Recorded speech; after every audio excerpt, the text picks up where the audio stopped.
नमस्कार, जय जोहार।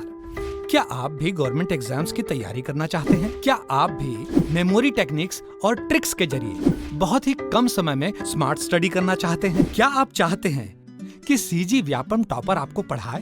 तो डाउनलोड करिए योगेंद्र साहू क्लासेस ऐप। यहाँ 10 से अधिक गवर्नमेंट एग्जाम्स क्रैक करने वाले और सीजी व्यापम टॉप करने वाले योगेंद्र सर सीजीपीएससी और सीजी व्यापम के अंतर्गत होने वाले सभी एग्जाम्स की तैयारी कराएं।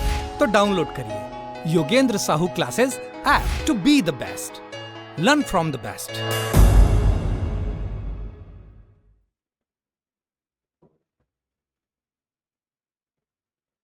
नमस्कार दोस्तों, आप सभी का स्वागत है योगेंद्र साहू ऑनलाइन क्लासेस में। मैं हूं आकाश चंद्राकर और आज की क्लास में हम लोग इस एनटीपीसी की सीरीज में फोर्स से रिलेटेड क्वेश्चंस करने वाले हैं।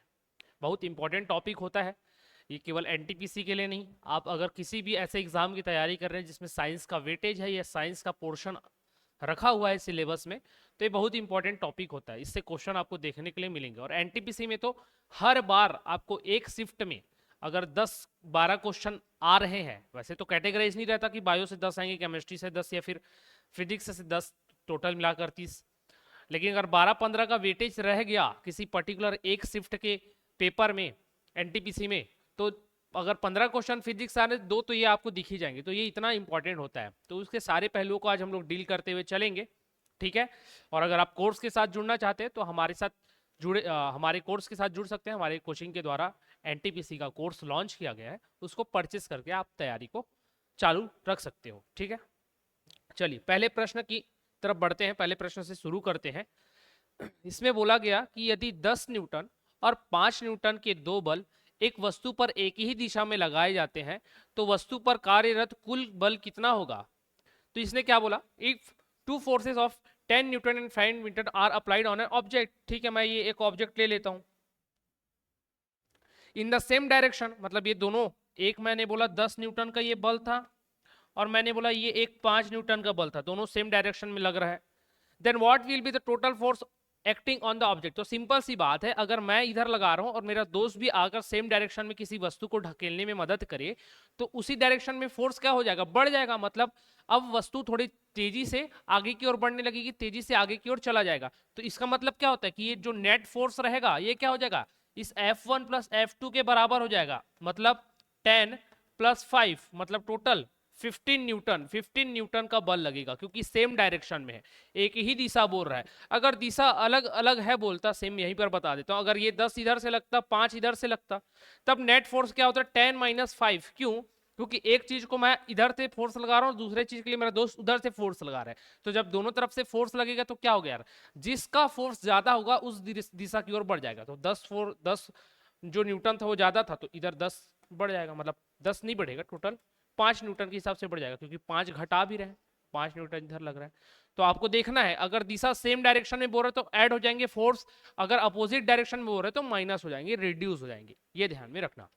अब फोर्स, नॉर्मल फोर्स के बारे में मैंने आपको जब मोशन वाला चैप्टर पढ़ाया था तो बताया था, गति के द्वितीय नियम से जो आपका फोर्स न्यूटन के मोशन के लॉ है उसमें सेकंड लॉ से क्या निकलता है, आपका गति का बल का व्यंजक निकलता है F is equal to ma। और ये कैसे आया था, संवेग में परिवर्तन की दर, change in momentum is called force, ये मैंने आपको बता रखा है। तो द्वितीय नियम से ही ये निकलता है, ये ध्यान में रखना। बल, और बल क्या होता है, वो एक प्रकार का एनर्जी ही है जो आप किसी वस्तु पर एक डायरेक्शन में लगाओ तो वो कुछ दूरी तक विस्थापित हो जाएगी। तो इसके फॉर्मूले को हम लोग इसी प्रकार से भी बताते हैं, ठीक है। क्या बल क्या है, तो बल किसी वस्तु पर किया गया कार्य जो उसको कुछ दूरी तक विस्थापित कर दे, ठीक, समझ में रखना। चलो दूसरा प्रश्न देखते हैं। यदि एक m द्रव्यमान वाली वस्तु को जमीन से h ऊंचाई तक उठाया जाता है तो इस क्रिया के लिए बल की आवश्यकता होती है। वस्तु को उठाने के लिए आवश्यक न्यूनतम बल किसके समान होता है, ठीक है। सिंपल सा प्रश्न था। If an object of mass m is lifted to a height of h, ठीक है, ये m द्रव्यमान का कोई पिंड था, इसको मैंने ऊंचा h हाइट तक उठा दिया है, ठीक है, फ्रॉम द ग्राउंड, जमीन से। Then the force required for this action, मतलब इस क्रिया को करने के लिए कितना फोर्स लगा होगा। The minimum force required to the lift, मतलब कितना भी लग सकता है ना। अगर मेरे अंदर ताकत है तो इसको इस हथेली से मैं ऐसे उठा रहा हूं तो ये तो अपने बल के अनुसार मैंने उठा लिया जितना मेरे अंदर शक्ति था, लेकिन इसको उठाने के लिए मिनिमम कितना बल चाहिए ताकि ये ऐसे उठ जाए। तो वह उठने के लिए जो न्यूनतम बल की आवश्यकता होती है वो होता है वस्तु का वजन। मतलब अगर ये 5 किलोग्राम का मास का अगर कोई वस्तु होगा तो एटलीस्ट 5 किलोग्राम का आपको फोर्स चाहिए। न्यूटन में अगर बोले कितना बल बोले तो वो इसके वजन के बराबर। वजन क्या होता है? M G. एम जी क्या होता है? एम मास होता है और जी उसका ग्रेविटेशनल एक्सेलरेशन होता है, गुरुत्वीय त्वरण। इनके मल्टीप्लीकेशन के बराबर आपको फोर्स चाहिए, बल। इसी को क्या बोलते हैं? न्यूटन। द्रव्यमान गुना त्वरण ही तो न्यूटन कहलाता है, बल कहलाता है। इतना न्यूटन चाहिए, मतलब वजन, वेट ऑफ द ऑब्जेक्ट। इतने वजन का आपको बल चाहिए होगा ताकि वो ऊपर की ओर लिफ्ट हो पाए। तो option B is a correct answer. प्रयुक्त बल ऐसा नहीं है, आप उससे कम न्यूटन का बल लगाओगे तो थोड़ी ना उठेगा। तो प्रयुक्त बल नहीं, वस्तु के वजन के बराबर बल चाहिए। चलो अगला प्रश्न। जब किसी प्रतिरक्षा बल, मतलब प्रतिरक्षा बल मतलब डिफेंसिव फोर्स बोल सकते हो या फिर अपोजिट फोर्स बोल सकते हो, को विपरीत दिशा में लगाया जाता है तो दो दिशाओं के बीच कौन होगा? तो प्रतिरक्षा बल कब आता है जी? ये न्यूटन के थर्ड लॉ से आता है। एक्शन के विपरीत रिएक्शन, मतलब क्रिया के विपरीत प्रतिक्रिया बल लगता है। तो कब लगता है ये? मैं इधर क्रिया बल लगा रहा हूं और इधर से प्रतिक्रिया बल लग रहा है, तो ये दो बल, यही तो बोल रहा था, प्रतिरक्षा बल वही होता है, विपरीत बल जो लगता है। तो एक बल इधर से F1 लगा होगा और ये प्रतिरक्षा बल दूसरा F2 उधर से लग रहा है, विपरीत दिशा में लग रहा है, अपोजिट डायरेक्शन में। तो दोनों दिशाओं के बीच कोण कितना होगा? तो एक इधर लगा रहा था और एक इधर लगा रहा था, तो एंगल क्या है दोनों के बीच? मतलब यहां से लेकर यहां तक कितना एंगल बढ़ रहा है? 180 डिग्री। कोई भी 0 डिग्री मत बोल देना, 0 डिग्री नहीं आएगा। ये कितना आएगा? हमेशा 180 डिग्री। ऑप्शन में कहीं पर 0 डिग्री रहता है तो 0 डिग्री नहीं लगाना है। कारण क्या समझिए, विपरीत दिशा में लग रहा है, एक इधर लग रहा है एक इधर लग रहा है। तो जब भैया विपरीत दिशाओं में लगेगा तो क्या बनेगा? 180 डिग्री लगेगा। लेकिन अगर यही सेम डायरेक्शन में लग रहा होता एक साथ, तब 0 डिग्री का होता, जो पहले प्रश्न में था। तो 180 डिग्री इसका राइट आंसर होगा। अगला प्रश्न। प्रतिबल का प्रभाव निम्नलिखित में से किस पर करता है? The effect of stress depend on which of the following. ये भी एक बल है, प्रतिबल, स्ट्रेस। ये क्या होता है? ये होता है force upon area, is called stress. मतलब एकांक क्षेत्रफल पर लगाया गया बल यूनिट एरिया पर, यूनिट सरफेस एरिया पर लगाया गया फोर्स ही क्या कहलाता है? स्ट्रेस कहलाता है। जैसे हम लोग कभी कभी बोलते हैं ना स्ट्रेस अनुभव कर रहे हैं, प्रतिबल, वो स्ट्रेस क्या है? वो तनाव वाला स्ट्रेस अलग है और ये प्रतिबल। लेकिन दोनों सिंपल चीजें, सेम चीज है। आप किसी एक पोजीशन पर, अपने हेड के किसी एक पॉइंट पर अगर बहुत ज्यादा दर्द का अनुभव करते हो तो स्ट्रेस बोलते हो, एक कहने के लहजे पर। जब वो स्ट्रेस से आपको जब दर्द होना महसूस होता है तो सेम ये है। जैसे मान के चलो आप सोफे पर खड़े हो, अगर आप सोफे पर खड़े हो और दोनों पैर से ऐसे खड़े हुए हो ना, तब ये कम दबेगा सोफा। लेकिन आप एक पैर पर आ जाओ, सीधा एक ही पैर पर खड़े हो जाओ, तो उसकी दबने की जो स्थिति है, जिस हाइट तक वो दबेगा वो ज्यादा दब जाएगा। मतलब सामान्य स्थिति पर जब आप दोनों पैर से खड़े थे तब क्षेत्रफल आपने ज्यादा यूज किया था, लेकिन अब जब एक पैर से खड़े होने लगे तो अब आपने क्षेत्रफल कम यूज किया, और जैसे ही क्षेत्रफल कम यूज करोगे प्रतिबल बढ़ जाएगा। तो पूछ रहे प्रतिबल का प्रभाव निम्नलिखित किस पर निर्भर करता है? तो किस पर? लगाए गए बल पर? क्या नहीं, उसके एरिया पर, कितने एरिया पर वो बल लग रहा है, इस पर तो करेगा ही करेगा, बल पर तो करेगा ही। लेकिन बल का ऑप्शन में दिया था क्या? बल ऑप्शन में ही नहीं है। ऑप्शन में क्या है? उससे रिलेटेड चीज द्रव्यमान, तो द्रव्यमान पर करेगा। और किस द्रव्यमान बोलता हूँ, एरिया, एरिया क्षेत्रफल पर करेगा। और किस आधार पर करेगा ये? तो क्षेत्रफल पर इस आधार पर करेगा कि जैसे ही क्षेत्रफल आप कम करोगे फोर्स या प्रतिबल ज्यादा लगेगा। तो ये ध्यान में रखना। सेम चीजें कहां पर और यूज होंगी? दलदल। अगर कोई दलदल में फंसते जा रहा है, कीचड़ में फंसते जा रहा है, नीचे की ओर जाते जा रहा है, तो वो अगर उसके ऊपर लेट जाए तो वो अंदर जाना बंद हो जाएगा, और वैसे ही लेटे लेटे अगर वो निकलेगा तो इजिली पार कर पाएगा। लेकिन अगर वो चल कर निकलने का प्रयास करेगा तो हो सकता है उस दलदल या कीचड़ के अंदर वो और नीचे की ओर जाए। क्यों? क्योंकि जब खड़े रहोगे तो क्षेत्रफल कम है, फोर्स पूरा नीचे लगेगा। लेट जाओगे तो सरफेस एरिया बढ़ गया तो अब फोर्स कम लगेगा, और फोर्स कम लगेगा तो नीचे कम जाओगे। ये कॉन्सेप्ट होता है। अगला, एक स्थिर बल 2 सेकंड की अवधि के लिए 5 किलोग्राम द्रव्यमान की वस्तु पर कार्य करता है।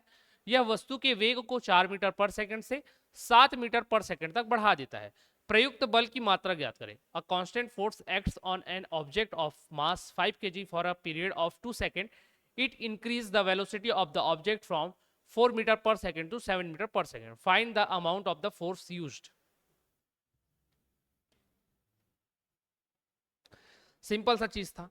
अब इसमें क्या बोला कि बल 2 सेकंड की अवधि के लिए लगा है। किस पर लगा है? 5 किलोग्राम की वस्तु पर लगा है, और वस्तु की वेग को इतने से इतने तक बढ़ा देता है। तो प्रयुक्त बल क्या होगा? F. F is equal to क्या होता है? एम इंटू ए होता है, सेकेंड रूल से। किसके? न्यूटन के। यहाँ पर आपको m दिया होता 5, लेकिन a नहीं दिया सर, a कैसे करें? सिंपल सा, a क्या होता है? चेंज इन वेलोसिटी, वेलोसिटी 4 से 7 हो रहा है, तो हमेशा second velocity minus first velocity upon कितने समय पर चेंज हो रहा है? 2 सेकंड के समय पर चेंज हो रहा था, चेंज करके निकाल लो, कितना निकलेगा? 3/2, 3/2 इक्वल टू 1.5, क्या आएगा ये? मीटर पर सेकंड स्क्वायर में आएगा, तो 1.5 आया। और ये जब दोनों मल्टीप्लाई होते हैं तो KG into metre per second square, इस कॉल्ड क्या होता है? न्यूटन होता है, तो न्यूटन में यूनिट आ जाएगा, गुना करूंगा तो कितना आएगा?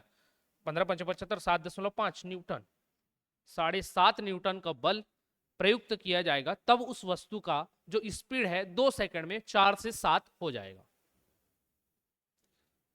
अगला, जब दो समान बल किसी निकाय पर और विपरीत दिशा में कार्य कर रहे हो तो निकाय पर कार्य करने वाला बल क्या बन जाता है? तो क्या बोला? समान बल किसी निकाय पर और विपरीत दिशा में, समान बल मतलब इधर से भी 5 न्यूटन लग रहा है, उधर से भी 5 न्यूटन लग रहा है, ये इधर लग रहा है और ये इधर लग रहा है, तब क्या होगा जी? कार्य करने वाला बल, तो जब दोनों तरफ से समान बल लगेगा तो कार्य कितना हो जाएगा? शून्य हो जाएगा।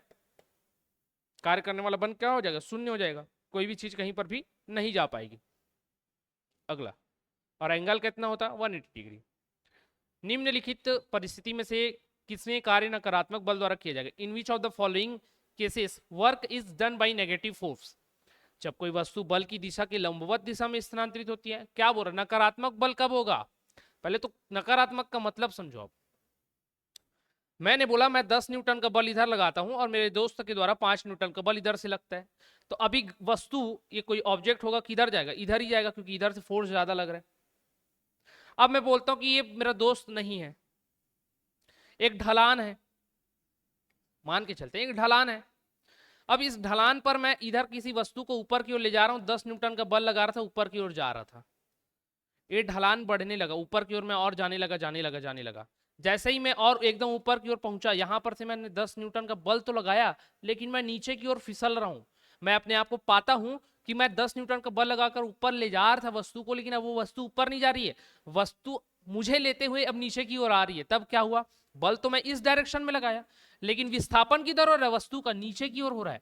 तो भैया विस्थापन लगाए गए बल की दिशा में ना हो, डिस्प्लेसमेंट लगाए गए फोर्स के डायरेक्शन में ना हो, तो वही क्या होता है? आपका नकारात्मक बल कहलाता है, नेगेटिव फोर्स कहलाता है। तो समझ गए नेगेटिव फोर्स क्या होगा? अब देखो पहले ऑप्शन को, पहला ऑप्शन क्या बोलता है?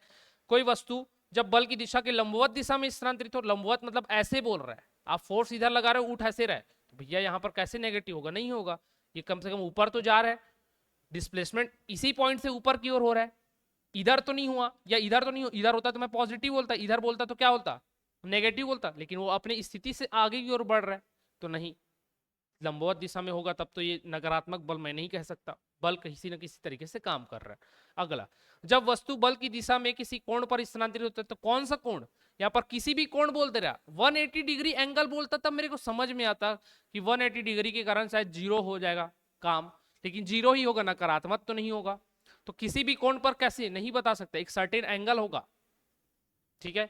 जब कोई वस्तु बल की दिशा में विपरीत दिशा में स्थानांतरित हो, हाँ, जब कोई वस्तु बल की विपरीत दिशा में, मतलब बल इधर लग रहा है, वस्तु इधर आ रहा है, तब वो नकारात्मक बल कहलाएगा। तो ऑप्शन सी करेक्ट है, डी भी पढ़ ही लो। जब कोई वस्तु बल की दिशा में स्थानांतरित, तो ये तो पॉजिटिव होता है, तो नेगेटिव क्या होगा? बल इधर लगाया और वस्तु इधर ही की ओर आ गई। अगला प्रश्न, एक कार 72 किलोमीटर प्रति घंटे की रफ्तार से चल रही है, ब्रेक लगाने के बाद उसे रुकने पर 4 सेकंड का समय लगता है। यदि कार का द्रव्यमान 1000 किलोग्राम है तो ब्रेक द्वारा लगाए गए बल का परिमाण क्या होगा? न्यूमेरिकल वैल्यू में क्वेश्चन इसलिए मैं ज्यादा करा रहा हूँ क्योंकि एनटीपीसी में न्यूमेरिकल्स भर भर के आते हैं रेलवे के आपके एग्जाम में। आप नॉर्मली जो थ्योरेटिकल क्वेश्चन है इजिली बना पाओगे, उसमें उसका मात्रक पूछ देगा, यूनिट पूछ देगा बल का, या कुछ और चीज पूछ देगा, नियम पूछ देगा, एग्जाम्पल पूछ देंगे, तो वो हम कर चुके, तो ये करना आपके लिए बेहद जरूरी है। चलो, क्या बोल रहे हैं? बल का परिणाम बल क्या होगा? द्रव्यमान गुना त्वरण, यही आपने पढ़ा है, क्योंकि द्रव्यमान भी दिया है, लेकिन यहां सर वेग दिया है, तो त्वरण मैंने आपको निकालना सिखाया है, क्या रुक रहा है वो, ठीक है, रुकते रुकते जीरो हो जाएगा, बटे 4 सेकंड में जीरो हो रहा है, बोला चलो ठीक है, तो ये कितना हो गया? 72/4। लेकिन ध्यान में रखना, ये आपको किलोमीटर प्रति घंटे में दिया है, सेकंड में दिया है, तो इसको आपको किलोमीटर प्रति घंटे को मीटर पर सेकंड में चेंज करना होगा। तो मैं मीटर पर सेकंड में चेंज करने के लिए 5/18 का गुना करता हूँ। अब सॉल्व करो, मैथ्स में आपने पढ़ा होगा 1 किलोमीटर प्रति घंटे को चेंज करना अगर मीटर पर सेकंड में, तो 5/18 का मल्टीप्लीकेशन करते हैं। तो 18 से 4 बार में गया, ये 4 और 4 फिर कट गया, क्या बच रहा है 5। तो ए की वैल्यू क्या आ गई, ए की वैल्यू आ गई भाई 5। द्रव्यमान कितना था, 1000 kg था, 5 कितना आया, 5000 आया, 5000। लेकिन 5000 ऑप्शन में नहीं दिख रहा है, क्या दिख रहा है, 5 दिख रहा था और 10 की घाते 3, तो यही आंसर हो जाएगा। कैसे, 1000 को हम लोग क्या लिख सकते हैं, 10 की घाते 3, और मात्रक क्या होता है, न्यूटन। तो यही आपका राइट आंसर होगा। आपको आंसर लाने के बाद भी देखना है कि प्रेजेंटेशन किस फॉर्म में किया। हो सकता है कि ये प्रेजेंटेशन न्यूटन के फॉर्म में ना देकर इसमें देख केजी मीटर पर सेकेंड स्क्वायर, तो ये भी सही है, इसका केजी, इसका मीटर पर सेकेंड, इसका 5 का, और दोनों ही मिलकर क्या कहलाते हैं, न्यूटन। तो रिप्रेजेंटेशन भी आपको देखना पड़ेगा। अगला प्रश्न, किसी वस्तु पर कार्य करने वाले गुरुत्व बल को किस रूप में जाना जाता है। The gravitation force acting on an object is known as क्या, मास, एक्सेलरेशन, इंपल्स या वेट। तो वेट बोलते, क्या बोलते हैं, वेट बोलते। कैसे वेट बोलते हैं, अभी मैंने बताया था, mg इस ग्रेविटेशनल, गुरुत्व बल, क्यों, क्योंकि गुरुत्वीय त्वरण लग रहा है, सामान्य त्वरण था तो सामान्य बल बोल रहे थे, अब गुरुत्वीय का त्वरण लग रहा है तो गुरुत्वीय बल बोलेगे, ग्रेविटेशनल फोर्स कहोगे, तो यही आपका वेट कहलाता है, वेट mg। अगला, 14 किलोग्राम द्रव्यमान और 28 मीटर पर सेकंड के वेग वाले पिंड का संवेग कितना होगा। संवेग क्या होता था, p द्रव्यमान गुना वेग m इंटू वी।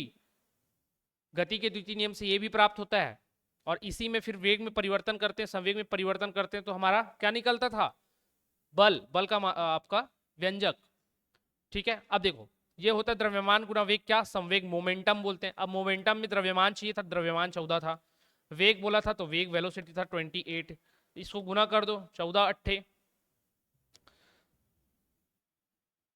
112 का 2 11, 14 दूनी 28 और 29 और 39, 392, 392 होगा, 392 यहाँ पर दिया, ये 1 के बटे में, ये तो हो ही नहीं सकता, यही होगा। और मात्रक भी देख लो, केजी, तो केजी आ गया मीटर पर सेकंड, तो केजी पर metre second, metre per second ही क्या होगा, इसका राइट आंसर होगा। मीटर स्क्वायर नहीं कर देना, मीटर पर सेकंड ही होगा, क्योंकि यहाँ पर वेलोसिटी है, तो ध्यान में रखना।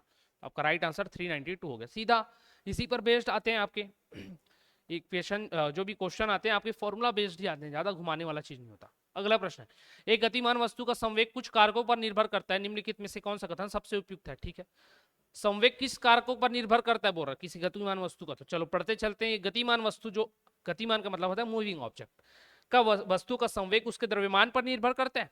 तो संवेग में क्या आता है आपका, द्रव्यमान इंटू वेग आता है, हाँ करता है भैया, करता है, सही है। अगला देखते हैं, गतिमान वस्तु का संवेग उसके द्रव्यमान और वेग पर निर्भर करता है, हाँ द्रव्यमान और वेग दोनों पर निर्भर करता है, तो ये भी सही है।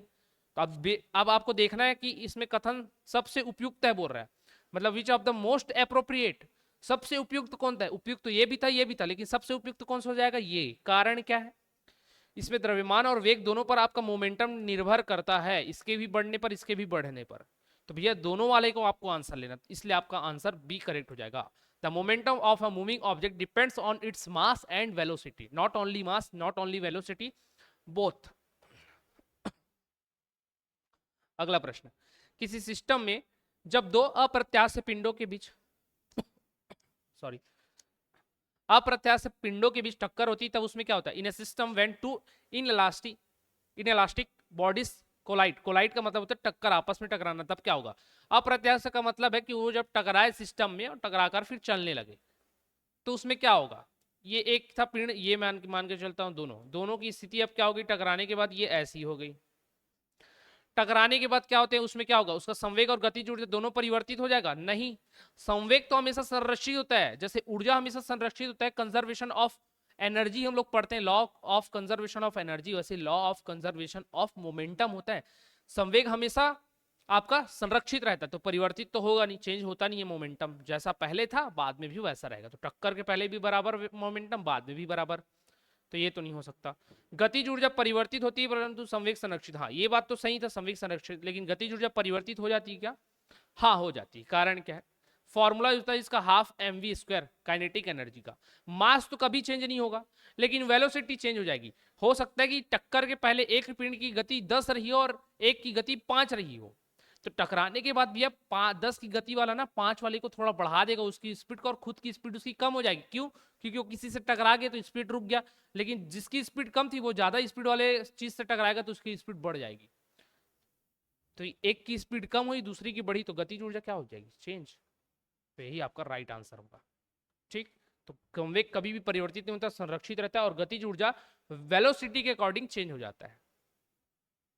चलो अगला, यदि किसी गतिमान पिंड की चाल दोगुनी कर दी जाए, if the speed of a moving body is double, then इसकी स्थितिज ऊर्जा दोगुनी हो जाएगी। किसकी बोल रहा है, किस बारे में बात कर रही है? इस बारे में बात कर रही है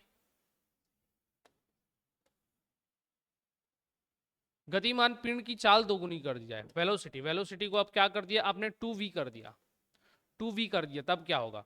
तो स्थितिज ऊर्जा, स्थितिज ऊर्जा होता है आपका mgh, पोटेंशियल एनर्जी यही होती है आपकी mgh। इसमें कहीं पर वेलोसिटी आया क्या? नहीं, तो ये तो हो ही नहीं सकता आंसर। आगे दिए इसका त्वरण दोगुना हो जाएगा। अरे भाई किसी का चाल दोगुना कर रहे तो त्वरण कहां से दोगुना होगा जी? एक्सेलरेशन कभी भी दोगुना नहीं हो पाएगा। क्यों? क्योंकि पहले मान के चलो इसका 5 रहा होगा और अब दोगुना हो गया 10 हो गया होगा, तो कितने का चेंज आ गया? 5 का ही तो चेंज आ रहा है। कितने में? मान के चलो 1 सेकंड में आ रहा है, तो कहां दोगुना हो रहा है? 5 ही रहे, समान रह रहा है। त्वरण कभी भी 2 गुना 4 गुना 6 गुना ऐसे में नहीं बता सकते आप। त्वरण किस फॉर्म में बता सकते हो? त्वरण को आप बता सकते हो कि वो पहले एक समान था, कि एक समान रूप से बढ़ रहा है, या क्या हो रहा है। तो जब 2 गुना हो रहा है तो बढ़ा ही है वो, 2 गुना 4 गुना आप नहीं बता सकते, क्योंकि पहले की भी स्पीड आपको नहीं पता है। तो ये तो 2 गुना हो जाता है, ये तो कोई सेंस नहीं बन रहा इसका। इसका संवेग 2 गुना हो जाएगा, मोमेंटम। तो मोमेंटम क्या होता है? P equal to mv। Velocity को आपने क्या किया? 2v कर दिया, तो मोमेंटम बिल्कुल बढ़ जाएगा। मोमेंटम क्या हो जाएगा? 2 गुना। हाँ, तो इसका 2 गुना हो जाएगा। ठीक है, सही बात है। इसकी गतिज ऊर्जा 2 गुना हो जाती, गतिज ऊर्जा होता है हाफ mv²। अगर ये 2 गुना हो रहा है तो ये 2 गुना, तो 2v का स्क्वायर हो जाएगा। 2v का स्क्वायर मतलब 4v², तो 4 टाइम्स बढ़ जाएगा, मतलब हाफ m 4v², तो 4 गुना बढ़ जाता, 2 गुना नहीं बढ़ता। तो यही राइट आंसर हो जाएगा, संवेग 2 गुना हो जाएगा। अगर गतिज ऊर्जा के फॉर्म में पूछता तो 2 गुना नहीं होता, कितना होता? 4 गुना, 4 गुना बढ़ जाएगा। ठीक, तो ऑप्शन सी आपका करेक्ट था। देखो मैं आपको यहाँ पर बाकी ऑप्शन को भी रीड कराते चल रहा हूँ कि उसका और क्या सही आंसर हो सकता था, ताकि आपका दिमाग ओपन रहे अगर इससे रिलेटेड कुछ दूसरे क्वेश्चन पूछे तो। ठीक है, इससे सारे ऑप्शन को अपन डील करते चल रहे हैं। और अगर सभी तरीके को, सभी जो इसमें आने वाली चीजें उनको बेहतरीन तरीके से पढ़ना चाहते हो तो कोर्स के साथ जरूर जुड़ना। कोर्स में हमने सारी चीजों को, ना केवल साइंस, हमने रीजनिंग को भी, मैथ्स को भी और जीएस पोर्शन को भी बहुत अच्छे तरीके से पढ़ाया। मात्र 799 रुपए में वो अवेलेबल है, आप उसको परचेज कर सकते हो। ठीक है, अगले प्रश्न में क्या बोला? एक हल्के और एक भारी पिंड की गतिज ऊर्जा समान है, इनमें से किसका संवेग अधिक होगा? A light body and a heavy body have the same kinetic energy, which of this will have more momentum? अरे भाई क्या बोल रहा है? दो बॉडी बोल रहा है, एक हैवी और एक लाइट। लाइट बॉडी को मैं मानता हूं स्मॉल m, और हैवी बॉडी को मैं मानता हूं कैपिटल M। ठीक है, एक स्मॉल m और एक कैपिटल M। तो स्मॉल m क्या होगा जी? कैपिटल M की अपेक्षा स्मॉल m क्या होगा? कम वैल्यू होगा, मतलब इसकी ज्यादा वैल्यू होगी। ज्यादा वैल्यू होगी तो इसको मैं क्या बोल सकता हूँ? m, यही वैल्यू आएगा। यहां से किसी चीज को हटाओगे तो वहां 1 ही बचेगा, तो m अपॉन m ये ग्रेटर देन होगा, एक से इसकी वैल्यू ज्यादा आएगी। क्यों ज्यादा होगी? न्यूमेरिकल वैल्यू समझ लो, मान के चलो इसकी वैल्यू 1 रही होगी, इसकी वैल्यू 2 रही होगी, तो भैया 2/1 हमेशा 1 से ज्यादा आएगा कि नहीं आएगा? आएगा ही आएगा। ठीक, तो ये समझना। अब उसने बोला काइनेटिक एनर्जी समान है, मतलब हाफ mv², 1 ले लो, हाफ v2², ये दोनों बराबर है बोला। ठीक है, बराबर है बोला, ये कट रहा था, काट दिया मैंने। mv1² equal to mv2²। आगे उसने बोला संवेग अधिक होगा, संवेग से जोड़ दिया इसको। संवेग क्या होता है? द्रव्यमान गुना वेग, लेकिन इधर भी एक वेग एक्स्ट्रा है, इधर भी एक वेग एक्स्ट्रा है। क्या करूं? तो मैंने सोचा कि मैं इसमें m का गुना भाग कर देता हूं, मतलब इसके मास का मैं गुना भाग कर देता हूं। तो जब इसके मास का मैं गुना भाग करूंगा, मास मतलब द्रव्यमान का, तो ऊपर में m² v1 का square upon m, capital M v1, sorry v2 था, तो v2 का square upon capital M square. तो ये दोनों m और v1 का होल स्क्वायर ले सकता हूं, और m और v1 का होल स्क्वायर मतलब क्या? मोमेंटम। मोमेंटम क्या होता है आपका? p इक्वल टू क्या होता है? mv। तो mv का होल स्क्वायर मतलब क्या होगा? p का स्क्वायर। तो ये ऊपर वाला क्या हो गया? p, और पहला 1 वाला ऑब्जेक्ट था तो 1 का स्क्वायर, और नीचे स्मॉल m था। इधर ऊपर वाला बड़ा था तो 2 ले लेता हूँ, वेलोसिटी 2 रखा मैंने, तो मोमेंटम 2 का स्क्वायर अपॉन कैपिटल M। अब आगे कैसे सॉल्व करूं, तो मैं आगे सॉल्व कर कर देखता हूं कि मोमेंटम को एक साइड में लाऊं, ये रखूं small m upon capital M, small m upon capital M रखूं, सिंपल सी चीज थी। तो भैया P1 अपॉन P2 में क्या बोल सकता हूं, m अपॉन स्मॉल m क्या था, ये था 1 था, या उल्टा कर सकते हैं हम लोग, उल्टा कर लेते हैं क्योंकि न्यूमेरिकल वैल्यू तो एकदम पता नहीं हमको, तो क्या कर सकते हैं, क्या उल्टा कर सकते हैं, क्योंकि मुझे capital M upon small m is greater than 1 होता है ये पता है, तो मैं कैपिटल M को इधर ला लेता हूँ, ये स्मॉल m, तो इधर क्या हो जाएगा P2 अपॉन P1 का होल स्क्वायर। ठीक है, होल स्क्वायर को चेंज करोगे तो क्या हो जाएगा, इसकी जगह मैं क्या रख सकता हूँ, ग्रेटर देन 1, तो 1, यही चीज रख सकता हूँ ना भैया, m ऑन 1, तो 1 रख दिया मैंने। और ये क्या हो गया मेरा P2 अपॉन P1 का होल स्क्वायर, ये होल स्क्वायर को इधर ट्रांसफर करूंगा तो 1 के ऊपर में स्क्वायर रूट लगाओगे तो भी 1 ही रहेगा, कुछ चेंज नहीं आता, तो P2 अपॉन P1 क्या आया यहाँ पर, P2 अपॉन P1। ये इंक विजिबल है कि नहीं एक बार बताना, तो ये इंक दिख रहा है क्या राज, दिख रहा है, ठीक। तो देखो वहां पर क्या आया आपका 1 greater than P2 upon P1। अब मुझे बताना था कि कौन सा संवेग अधिक होगा, तो मैं P1 को अगर इधर करूं तो P1 is less than P2, मतलब P2 is greater than P1, यही आएगा सिंबॉलिक रूप से रिप्रेजेंटेशन, मतलब P2 की वैल्यू P1 से ज्यादा है तो किसका संवेग अधिक होगा, P2 संवेग अधिक होगा। P2 संवेग कौन सा पिंड था, भारी वाला या हल्का वाला, तो भारी वाला था ना, कैपिटल M वाले सारे किस में आए हैं P2 में, तो भारी पिंड का जो होगा, जो भारी पिंड का होगा इसका संवेग क्या होगा, ज्यादा होगा। तो याद रखना, अब ये मैंने इतना लंबा आपको समझाया है, इस वीडियो को एक बार दोहरा कर देख लेना, यहाँ पर आप रिपीट करके देख लेना क्या कैसे आया। P1 is less than P2, मतलब P2 is greater than P1, तो P1 जो हैवी पिंड है, भारी पिंड है, उसका संवेग अधिक होगा। अब सिंपल, ये मैंने इतना समझाया, इतना आपको करने की आवश्यकता नहीं पड़ेगी एग्जाम में, कैसे आपको समझना है, काइनेटिक एनर्जी बराबर थी ना भाई, काइनेटिक एनर्जी बराबर थी, लेकिन पिंड का तो भार अलग अलग था ना, और आपका मोमेंटम किस पर डिपेंड करता है, द्रव्यमान और त्वरण, सॉरी वेग पर। मोमेंटम जो है किस पर डिपेंड करता है, द्रव्यमान और वेग पर। तो भैया पूछ रहे किसका संवेग अधिक होगा, तो भारी पिंड का की गतिज ऊर्जा का, भारी पिंड का की हल्के पिंड का, तो द्रव्यमान पर जब डिपेंड करता है तो जिसका द्रव्यमान ज्यादा उसी का तो मोमेंटम ज्यादा होगा क्या, क्योंकि यहाँ पर किसी भी लाइन में कहीं पर भी आपको वेलोसिटी के बारे में नहीं बोला है, तो वेलोसिटी क्या, जब बोला नहीं है तो किससे रिलेट करके पूछ रहा होगा, हल्के और भारी से, मतलब मास से, द्रव्यमान से, तो जिसका मास ज्यादा उसका वेलोसिटी मोमेंटम भी ज्यादा, सिंपल सा चीज, तो आप उससे निकाल सकते। बाकी मेरा काम था कि ये कैसे आता है आपको समझाना।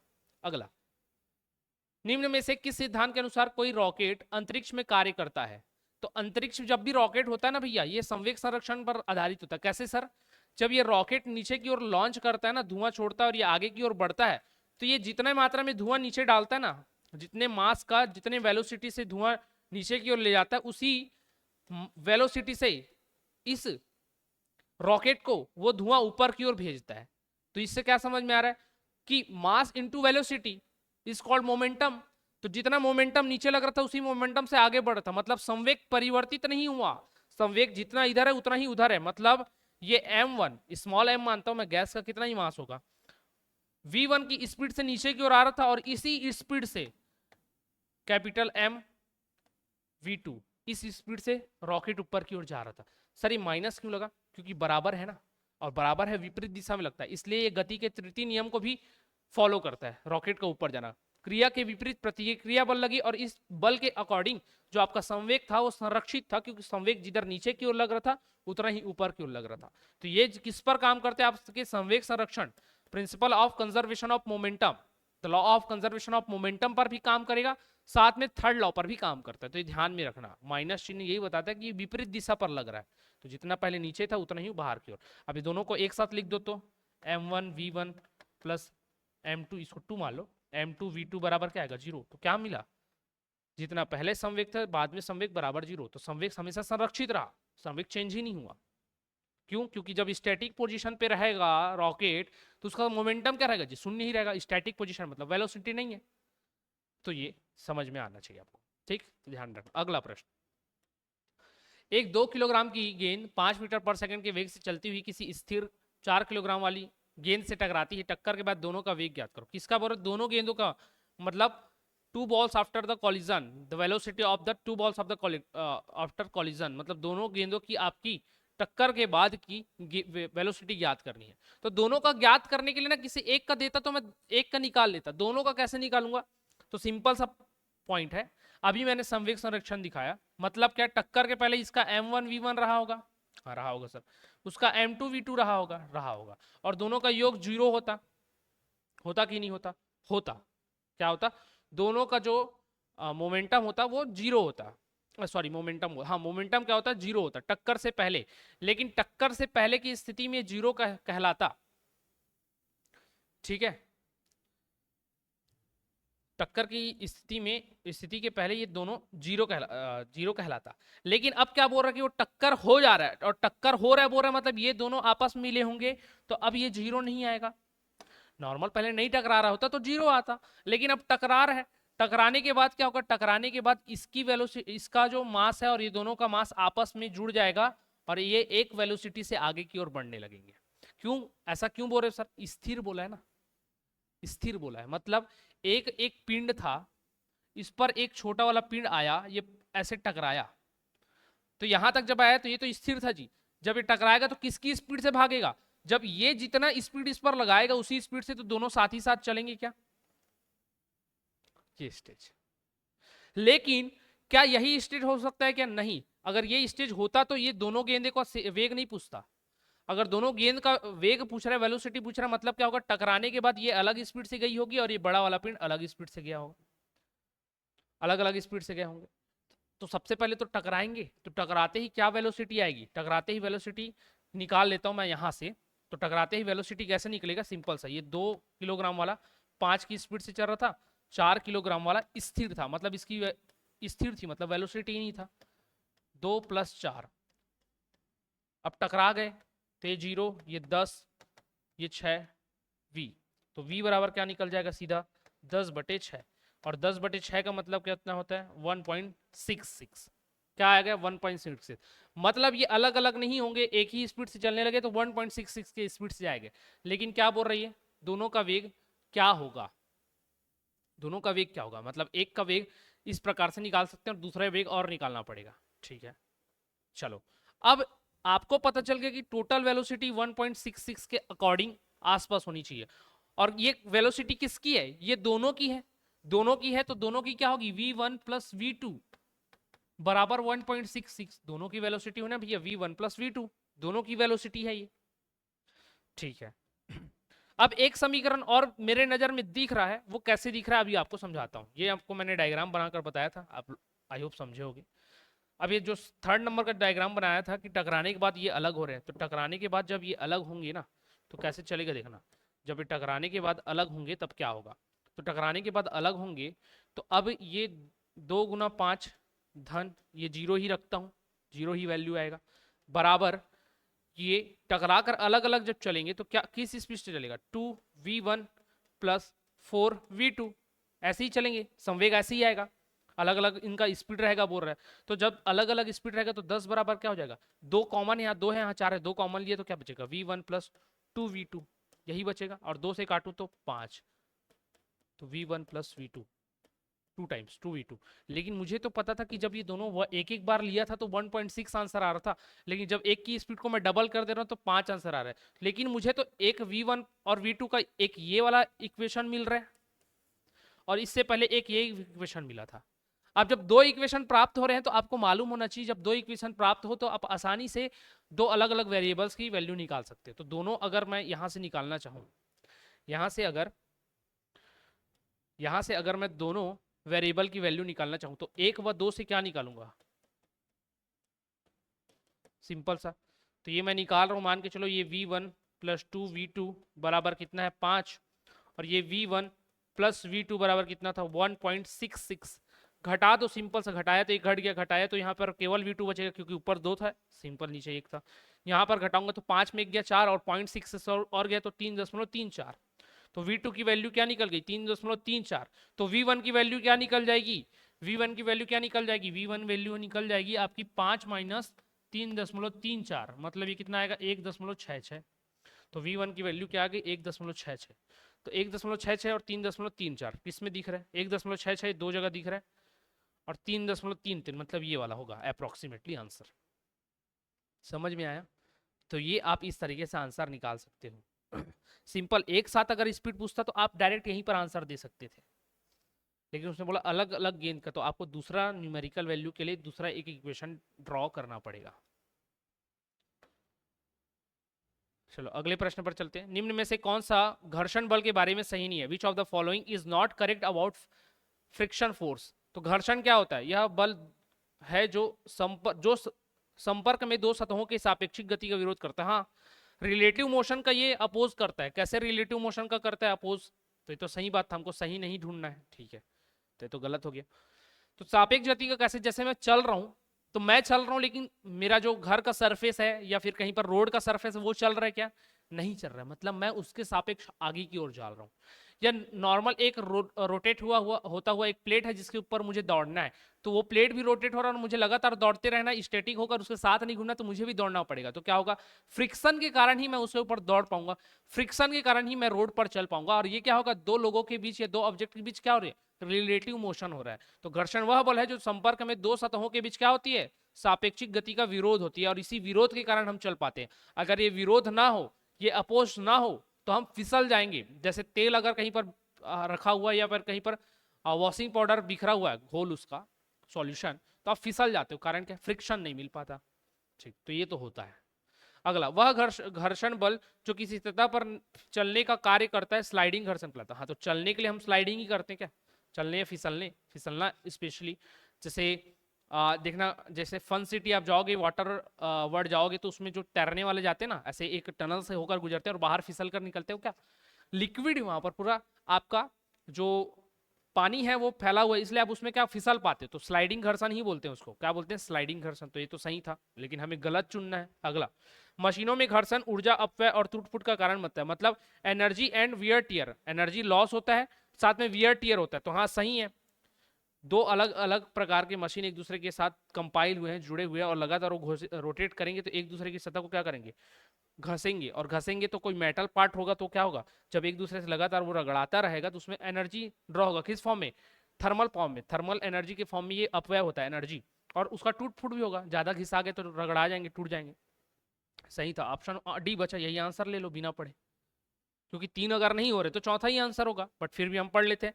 रोलिंग घर्षण स्लाइडिंग घर्षण की तुलना में अधिक होता है। ये गलत है, अधिक नहीं होता, ये कम होता है। कौन सा? रोलिंग। रोलिंग मतलब लुढ़कना। जैसे कि एक गेंद को आप जमीन पर लुढ़काओगे तो उसमें ज्यादा घर्षण लगेगा कि आप एक, मान के चलो, किसी पत्थर को ऐसे फिसलाओगे, तो भैया फिसलाने पर ना ज्यादा घर्षण लगेगा, लुढ़काने पर नहीं लगेगा। क्यों? क्योंकि जो लुढ़क रहा है ना वो लगातार अपने सरफेस को चेंज करते हुए आगे बढ़ेगा। लेकिन वहीं पर एक पत्थर को आप ऐसे फिसलाओ, फिसलाने पर वो जल्दी रगड़ाएगा और एक ही जगह पर रुक जाएगा। दोनों समान मास का लेना ना, समान मास का एक गेंद लेना और एक समान मास का पत्थर लेना, दोनों 100-100 ग्राम के ही ले लो। 100 ग्राम वाला बॉल एकदम आगे चले जाएगा। क्यों? क्योंकि रोलिंग करते हुए जाएगा, रोलिंग, और रोलिंग में घर्षण नहीं लगता और स्लाइडिंग में ज्यादा लगता है। तो रोलिंग घर्षण स्लाइडिंग घर्षण की तुलना में अधिक होता है? नहीं, कम होता है, कम होता है। रोलिंग में घर्षण कम लगता है। मशीनों में बॉल बेयरिंग से घर्षण कम होता है। ये सही है। बॉल बेयरिंग लगाओगे तो क्या होगा? रोटेट होगा ना, बॉल बेयरिंग रोटेट होगा। अभी बताया ना, बॉल को घुमाओगे तो रोलिंग घर्षण लगेगा, तो उसमें घर्षण कम होता है। तो वहां पर आगे इसको वेरीफाई किया है, तो यहाँ इस वेरिफिकेशन से भी आप इसको बता सकते थे कि ये स्टेटमेंट, ये पहला जो लाइन है गलत है, क्योंकि रोलिंग बॉल की का ही रोलिंग होता है और उसमें क्या होता है? घर्षण कम होता है। तो ऑप्शन डी आपका राइट आंसर है, ये गलत बात था। अगला, यदि किसी गतिमान वस्तु पर कोई बल आरोपित नहीं है तो यह किसके कारण रुक जाएगी? घर्षण के कारण। अगर आप कोई फोर्स लगा दिए हो, आरोपित नहीं है, ऐसे मान के चलो आपने गेंद को ऐसे ढुलो दिया, वो क्या कर रहे हैं? ढुलते ढुलते जा रहे हैं, या फिर रोल करते हुए जा रहे हैं, रोटेट होते लगातार वो जाते जा रहे हैं, लेकिन एक टाइम के बाद घर्षण भले ही वैल्यू कम है, स्लाइडिंग घर्षण से रोलिंग घर्षण की वैल्यू ज्यादा है, मतलब रोलिंग घर्षण कम घर्षण करता है, लेकिन घर्षण तो कर रहा है ना, कम कर रहा है, लेकिन कर नहीं रहा है क्या, पूरा शून्य है क्या, ये बोला क्या, नहीं है, करेगा। तो इसी घर्षण के कारण वो बॉल रुक जाता है। अगला, निम्नलिखित में से कौन सी घटना घर्षण के बिना होना मुश्किल है? घर्षण फोर्स ही है एक, तो इसके बिना क्या नहीं होगा? एक भारी बक्से को एक जगह से दूसरी जगह ले जाना, लिफ्ट करके ले जा सकते हैं, घर्षण उसमें लगेगा ही नहीं, तो ले जाया जा सकता है आराम से, तो घर्षण के बिना मुश्किल है क्या? नहीं, ले जा सकते हैं। कैरम खेलना, प्लेइंग कैरम, घर्षण के बिना खेल सकते हो क्या? खेल सकते हो जी, बिल्कुल खेल सकते हो। उसमें पाउडर पूरा इतना डाल दो कि फ्रिक्शन लो हो जाए, तो बिना फ्रिक्शन के भी खेल सकते हो। और इसमें फ्रिक्शन जितना कम होगा उतने अच्छे से क्या करता है, जो उसका कैरम का जो गोली होगा वो आसानी से मूव करेगा, तो इसके लिए आवश्यकता नहीं है, घर्षण के बिना पॉसिबल है। गिलास को पकड़ना, ये नहीं कर पाओगे। अगर आप एकदम ऑयली ऑयली रख दो अपने गिलास के सरफेस को और उठाने का प्रयास करो, नहीं उठेगा, वो फिसल कर गिर जाएगा। तो किसी भी चीज को पकड़ने के लिए, होल्ड करने के लिए, उठाने के लिए क्या करेंगे हम लोग? घर्षण का यूज करते हैं। तो गिलास को पकड़ने में घर्षण आवश्यक है, ये आप नहीं कर पाओगे बिना घर्षण के, तो राइट आंसर हो जाएगा सी। दरवाजे की गति, दरवाजे तो हवा के मूवमेंट से भी खुल जाता है, बंद हो जाता है, तो इसमें घर्षण नहीं लगता है, तो घर्षण लगेगा केवल गिलास में पकड़ने के लिए। अगला, घर्षण द्वारा किया गया कार्य कैसा होता है? धनात्मक होता है, उदासीन, ऋणात्मक? इसके द्वारा, घर्षण के द्वारा किया गया कार्य ऋणात्मक होता है, नेगेटिव होता है। घर्षण के द्वारा किया गया कार्य नेगेटिव होता है। क्यों? क्योंकि ये अपोजिट डायरेक्शन में लग रहा है, मैं बल आगे जाने के लिए लगा रहा हूं, लेकिन घर्षण पीछे की ओर लग रहा है। जैसे मेरे पैर हैं, ये पैर है, मान के चलो मेरा ये पैर है, मैं इससे आगे की ओर इधर जा रहा हूं, लेकिन घर्षण किधर लग रहा है? पीछे की ओर। यहाँ पर सरफेस में घर्षण होगा ना, पीछे क्यों लगेगा? तो ये क्या होता है? ऋणात्मक होता है। क्या होता है? ऋणात्मक होता है, ऋणात्मक कार्य। लेकिन इसी ऋणात्मक कार्य के गुण का यूज करके हम लोग ब्रेक में यूज करते हैं, और ब्रेक में इसका सकारात्मक यूज करते हैं। होता है ऋणात्मक कार्य है, नेगेटिव वर्क होता है, लेकिन इसी का हम लोग यूज करते हैं कैसे? पॉजिटिव वे में। कहां पर? ब्रेक में।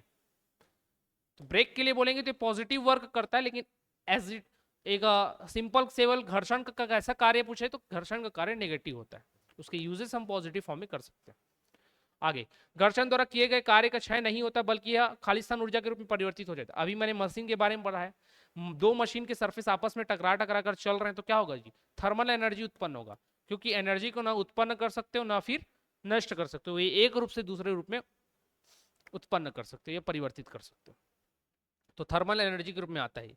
अगला, रोलर कोस्टर की सवारी में कौन सा बल कार्य करता है? Which force acts during a roller coaster ride?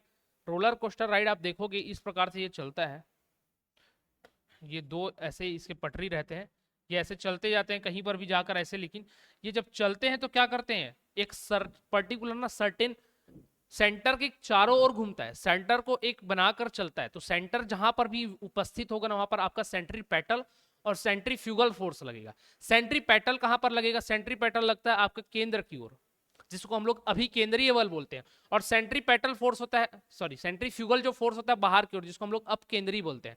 तो ये घूमने के लिए किसमें लगेगा? इसको केंद्र की ओर बल लगाएगा ताकि वो इजिली घूम पाए, तो ये अभी केंद्रीय बल कहलाता है, जिसको हम लोग सेंट्रीपेटल फोर्स बोलते हैं इंग्लिश में। तो रोलर कोस्टर की सवारी में कौन सा बल कार्य करता है? जब वो घूम रहा होता है तो सेंट्रीपेटल फोर्स काम करता है। गुरुत्वीय त्वरण, मैं खड़ा हूं तो गुरुत्वीय ग्रेविटेशनल फोर्स काम कर रहा है। आगे, लट्टू को घुमाना किसका एक उदाहरण? ये भी गोल गोल घूम रहा है ना भैया, तो एक क्या आता है? एक एक पॉइंट के चारों ओर गोल घूम रहा है। एक पॉइंट कौन सा है? जैसे ये एक लट्टू होता है, मान के चलो यहाँ से एक कील के द्वारा बंधा रहता है, जब आप इसको चलाते हो तो क्या करता है? ये गोल गोल गोल गोल घूम रहा है, मतलब क्या? अपनी चारों ओर डायमेंशंस में घूम रहा है, लेकिन ये एक पॉइंट पर घूमता है, तो केंद्र के को अपना जहां पर उसका नोक रहता है ना कील का, उस कील को सेंटर मानता है और उसके चारों ओर घूमता है, तो सेंटर में ही घूमने के लिए कौन सा? अब केंद्रीय, सॉरी अभी केंद्रीय बल, केंद्राभिमुख सेंट्रीपेटल फोर्स ही रखता है। ठीक है, क्या लगता है? Centripetal force. जब कभी भी सेंट्रीपेटल फोर्स नहीं होगा ना, कोई भी वृत्तीय गति या सर्कुलर मोशन नहीं कर पाएगा कोई भी ऑब्जेक्ट। इसका मोशन क्या है? सर्कुलर मोशन ही है, तो ये फोर्स लगेगा ही लगेगा। और इसके जस्ट अपोजिट कौन सा फोर्स लगता है? Centrifugal force. और ये सेंट्रीफ्यूगल फोर्स कहां पर आप अनुभव करोगे? जब किसी ऐसे वृत्ताकार मोड़ पर आप कार में जा रहे हो और कार में जाते जाते आप ऐसे मुड़ो और आप एक साइड धक्के का अनुभव करो, ये सेंट्रीफ्यूगल फोर्स के कारण हम धक्के का अनुभव करते हैं। अगला, मुक्त रूप से गति करने में सक्षम 10 किलोग्राम द्रव्यमान की वस्तु पर जब 10 न्यूटन का बल लगाए तो क्या कथन लागू होता है? एक निकाय 1 मीटर पर सेकंड की चाल से गति करेगा। चाल तो आता ही नहीं है जब न्यूटन की बात की जाए, तो न्यूटन की बात की जा रही तो कहां पर क्या आ रहा है? F equal to M A, तो एम और ए है, ये 10 न्यूटन का बल लग रहा है, बोल रहा है किस पर? 10 केजी के द्रव्यमान पर, तो ए ही आएगा। ए क्या आएगा आपका? 10/10, मतलब 1 मीटर पर सेकंड स्क्वायर, चाल तो नहीं हो सकता, भले त्वरण हो सकता है। अगला 10 मीटर पर सेकंड के त्वरण से गति करेगा, नहीं, त्वरण तो 1 मीटर पर सेकंड आ रहा है, नहीं हो पाएगा। निकाय जो ऑब्जेक्ट है वो क्या हो रहा है, 1 मीटर पर सेकंड गति, हाँ ये आएगा, क्योंकि मैंने यहाँ पर न्यूमेरिकली इसको सॉल्व करके देखा 1 आ रहा है, तो 1 मीटर पर सेकंड स्क्वायर की एक्सेलरेशन से ही गति करेगा, तो ऑप्शन सी करेक्ट हो जाएगा। ऐसे स्टेटमेंट बेस्ड क्वेश्चन बहुत आते हैं। अगला, निम्नलिखित में से क्या एक वस्तु पर लागू असंतुलित बल का प्रभाव नहीं है? Which of the following is not an effect of an unbalance force applied on an object? तो जब भी अनबैलेंस फोर्स लगेगा तो उसकी गति में क्या होगा, परिवर्तन होगा ही होगा। तो कौन सा सही नहीं है बोला, तो ये तो है, उसका इफेक्ट है ये। जैसे कोई साइकिल है, साइकिल को किसी दूसरे साइकिल के द्वारा टक्कर मारा गया, या रास्ते में कोई मान के चलो व्यक्ति था, वो उस साइकिल से टकरा गया, कोई जानवर टकरा गया, तो अनबैलेंस फोर्स मिला कि नहीं मिला, अनबैलेंस फोर्स तो रहेगा, तो गति में परिवर्तन होगा ही ना उसके। अगला, एक वस्तु की गति के दिशा में परिवर्तन, बिल्कुल हो सकता है कि साइकिल सवार ऐसे जा रहा हो और इधर से कोई दूसरा साइकिल या कोई दूसरा वाहन या व्हीकल उसको टकरा जाए, तो क्या होगा, डायरेक्शन इसका चेंज हो जाएगा ना इधर उधर। तो ये तो हो सकता है, इसका प्रभाव है, जरूरी नहीं कि हर भाव, लेकिन हो सकता है, प्रभाव उसका हो सकता है। अगला, एक वस्तु की गति में परिवर्तन का कारण नहीं बनता, गलत है, और यही पूछा था, गलत कौन सा प्रभाव नहीं है, यही प्रभाव नहीं है, उसकी गति में तो परिवर्तन होगा ही होगा। किसी भी चीज पर अगर फोर्स लग रहा है तो उसके मोशन में चेंज आता ही आता है। ऑप्शन सी करेक्ट आंसर था। अगला, खींचने का एक उदाहरण है, खींचना भी एक प्रकार का फोर्स है ना, आप खींचने के लिए भी बल लगाते हो। तो एन एग्जांपल ऑफ पुलिंग इस ध्वज फहराना, दरवाजा खोलना, पर्दा उठाना, लड़के को धक्का देना। इसमें ना आपको दिमाग सोचना पड़ेगा। लड़के को धक्का दोगे तो आप पुल करोगे, कभी भी आप खींचोगे नहीं, सॉरी पुल पुश करोगे, क्या करोगे, उसको पुश करोगे, तो ये तो हो नहीं सकता, पुल की बात कर रहे हैं। पर्दा उठाओ, पर्दा उठाने के लिए भैया आपको ऊपर की ओर उठाना पड़ेगा, आप ऐसे खींचोगे नहीं पर्दा को उठाने के लिए, तो ये भी तो नहीं हो सकता। दरवाजा खोलना, आपके मन में ये आएगा कि दरवाजा खोलने के लिए सर हम लोग ढकेलते भी हैं, खींचते भी हैं, तो आंसर ये हो सकता है, लेकिन पूछा खींचने का एक उदाहरण है, सबसे बेस्ट ऑप्शन आपको लेना होता है, तो ये आंसर हो सकता था। अगला क्या है, ध्वज फहराना। ध्वज फहराने के लिए ना आप हमेशा नीचे की ओर खींचते हो, कभी भी ऐसे वैसे नहीं करोगे, खींचोगे ही तभी ध्वज फहरेगा, तो यही आपका राइट आंसर होगा। अगर ये ऑप्शन में नहीं होता, इसकी जगह कुछ और होता, तो आप आंसर दरवाजा खोलना ले सकते हो, लेकिन बेस्ट ऑप्शन को लेना होता है जिससे केवल वही काम हो रहा हो। तो खींचने का काम केवल ध्वज फहराने में होता है, दरवाजे के खोलने में आपको ढकेलने का भी काम होता है, तो ऑप्शन ए करेक्ट आंसर था। अगला प्रश्न, हाफ हाफ बोलो या फिर m/2 द्रव्यमान की एक वस्तु जिसका वेग 2v है, संवेग मोमेंटम क्या होगा, मोमेंटम क्या होता है, mv, m/2 है कि 2v है, सिंपल था, m और v ही आएगा, option B is the correct answer.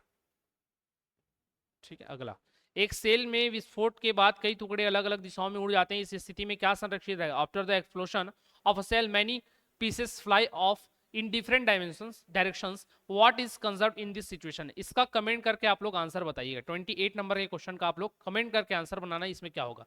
सो बहुत अच्छे तरीके से समझाया हूं, जो भी इसका आंसर आएगा आपको इसको 2 से 3 बार मैं समझा चुका हूं।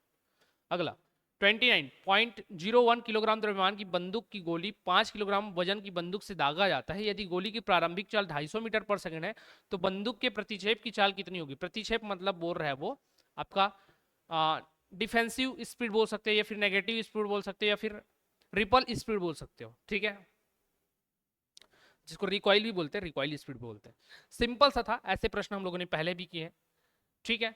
जब भी बंदूक से गोली चलती है तो गति के द्वितीय नियम के अनुसार उसमें क्या होता है, गति संवेग संरक्षित रहता है। संवेग कैसे संरक्षित रहता है? क्योंकि बंदूक की गोली आगे की ओर जाती है और सेम पीछे की ओर आपका क्या आता है, बंदूक आता है। सर ये गति का तृतीय नियम भी तो लग रहा है, हाँ बिल्कुल लग रहा है, क्योंकि बंदूक की गोली आगे जा रही है और बंदूक पीछे की ओर आ रहा है, गति के विपरीत प्रतिक्रिया के विपरीत प्रतिक्रिया बल, तृतीय नियम है। लेकिन गोली के चलने के कारण उसके वेग में क्या आ रहा है, परिवर्तन आ रहा है, किसके, बंदूक के, तो वहां पर क्या आ जाएगा, संवेग आ जाएगा। और संवेग के लिए क्या होता है कि द्रव्यमान गुना वेलोसिटी प्लस द्रव्यमान गुना वेलोसिटी, ये 0 होता है। कब? स्थिर अवस्था में। तो गोली और अभी ये दोनों स्थिर अवस्था में थे, लेकिन जैसे ही गोली चलेगी तो इसके अपोजिट डायरेक्शन में क्या होगा, मोमेंटम आएगा, किसमें, बंदूक पर। तो इसकी गोली की वजन कितनी थी, 0.01, वेलोसिटी कितनी थी, 250, ये लिखा ना 250। इसका माइनस क्यों लगता है, अपोजिट डायरेक्शन में, बता चुका हूं मैं। m2 क्या होता है, m2 कितना दिया, 5 किलोग्राम का था, ठीक है। वेलोसिटी क्या होगी, वेलोसिटी ही तो निकालना था, तो देखो v2 क्या निकलेगा, यहाँ से 5 से इसको काट दोगे तो 5 से 50 बार में जाएगा, 50 से गुना करोगे तो कितना आएगा 0.50 ही आएगा, ठीक है, क्योंकि एक बार ही तो दशमलव उधर खसकेगा 5, और ये माइनस का वैल्यू इधर ले लेते हैं हम लोग, तो क्या होगा -0.5, इधर रहे फिर पक्षांतर करोगे तो वैल्यू इधर आएगा। वेरिएबल में थोड़ी माइनस चाहिए हमको, तो एक्चुअल वैल्यू में क्या आएगा, पॉजिटिव या नेगेटिव देखते हैं, तो वेरिएबल को तो हमको पॉजिटिव ही रखना पड़ता है, तो वेरिएबल पॉजिटिव मैंने रखा, तो ये क्या हो गया -0.50, यही पहले ऑप्शन दिख रहा है -0.50 मीटर पर सेकेंड। माइनस क्यों आया, रिकॉइल वेलोसिटी था, प्रतिक्रिया वेग था या प्रतिघाती वेग था, पीछे की ओर लगने वाला वेग था। कारण क्या था, गोली का आगे चलना, तो गोली भैया जिस कारण से आप वेलोसिटी दे रहे हो वो आपका पॉजिटिव होगा ना, उसके कारण कोई दूसरा चीज आए तो वो नेगेटिव होता है, तो इसलिए नेगेटिव में आता है, आंसर याद रखना। कभी हो सकता है ये नेगेटिव में न दिया जाए तो मत लेना, ऑप्शन में अगर नेगेटिव चिन्ह नहीं लगा तो मत लेना, लेकिन सर दोनों दिया हो, नेगेटिव और पॉजिटिव भी दिया हो, और यही रिकॉइल या प्रतिक्षेप या प्रतिक्रिया चाल बोले या वेग बोले तो नेगेटिव लेना ही लेना, तो ध्यान में रखना। अगर नेगेटिव नहीं दिया है तो कोई दिक्कत नहीं, लेकिन पॉजिटिव और नेगेटिव दोनों में आंसर लिया तो नेगेटिव क्यों लेना है, देखो पॉजिटिव में भी दिया था, नेगेटिव को ही आपको आंसर लेना है। लास्ट क्वेश्चन है, कारों के ब्रेकिंग पैड में किस गुण के कारण किस गुण का उपयोग किया जाता है। अगर अभी तक आपने चैनल को सब्सक्राइब नहीं किया तो चैनल को जरूर सब्सक्राइब कर लेना, और वीडियो को, इस सेशन को ज्यादा से ज्यादा शेयर करो ताकि बहुत सारे लोग इसका लाभ उठा सके, ठीक। और अगर अच्छा लग रहा हो क्वेश्चन तो कमेंट करके जरूर बताना, और इसका आंसर भी आप लोग कमेंट करके दे सकते हो। कारों के ब्रेकिंग पैड में किस गुण के उपयोग का किया जाता है, घर्षण का शून्य प्रभाव, वजन आवेग बल तनाव की क्रिया, घर्षण का नकारात्मक प्रभाव या घर्षण का सकारात्मक प्रभाव। तो इसका कमेंट करके आप लोग आंसर बताएंगे, एक 28वें का और एक 30वें का। मेरे ख्याल से मैंने जितना एक्सप्लेन किया उसके माध्यम से आप दोनों के आंसर दे सकते हो, ठीक है। तो इस सीरीज को हम लोग लगातार कंटिन्यू रखेंगे। अब मिलते हैं नेक्स्ट वीडियो के साथ, तब तक के लिए धन्यवाद।